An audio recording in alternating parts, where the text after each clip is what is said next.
شواهق راسية شعر نظمها انحان التاريخ وقبل قدمها تنطح المريخ هامتها العاصية اسمها خولان عامر من شيمها للكرامة نجم ساطع في قممها والحمية نابضة في قلوب حية فخرنا طول الزمن نرفع علمها والمنايا سم ناقع نحتزمها صفنا واحد شيوخ ورعية حين قبايل ما تخيب من زهمها لما عاد شوقها تقذف حممها هكذا عادات خولان الأبية في تلاحمها العظيم وفي عزمها لو يطور الكون كلما قسمها أصلها وفروعها راسخ قوية من جحدها لا يظن انه هزمها والله انه طاح من موقع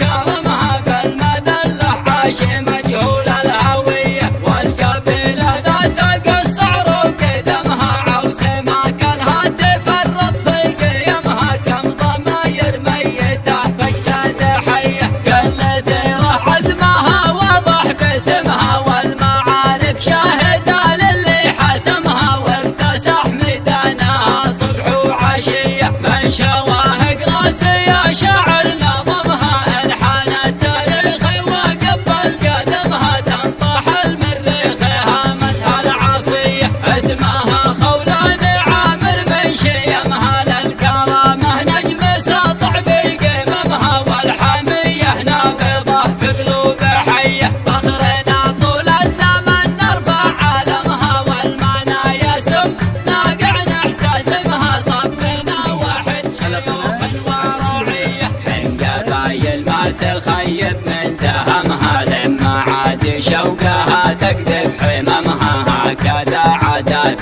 خولان الأبية في تلاحمها العظيم وفي عزمها لو يطور الكون كلما قسمها أصلها وفروعها راسخ قوية من جحدها لا يظن انه هزمها والله انه طاح من موقع كرمها فالمذلة عاش مجهول الهوية والقبيلة ذات قصعر وقدمها عوس ما كلها تفرط في قيمها كم ضماير ميتة فجسد حية كل ديرة عزمها واضح باسمها والمعارك شاهدة للي حسمها واكتسح ميدانها صبح وعشية